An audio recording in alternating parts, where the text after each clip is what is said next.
Hi and welcome back to MyExcelOnline.com. Today we are going to show you how to quickly convert weeks to years in Microsoft Excel. So by the end of this video, you should be able to see a number of weeks and have that number of weeks be converted to the number of years, like I have right here in cell B2. Also, we will have some additional training options for you at the end of this video, so stick around for that. So perhaps the easiest way to do this would be to click in B2 and type equals and click on A2 where my number of weeks are, and then click divided by and this long number right here, 52.142855714.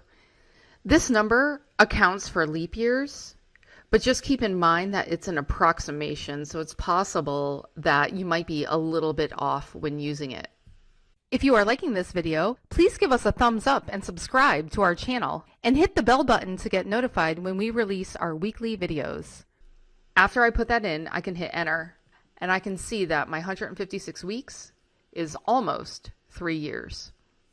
Now, there are a lot of other ways to do this, including writing a function in Visual Basic for applications. And we have all the details on how to do that and more out on our blog. And I'm going to include a link to that blog entry in the description below on YouTube if you would like to go there and learn more. If you have any questions or comments, please leave them for us and we'll get back to you. Thanks for watching, and see you again next time.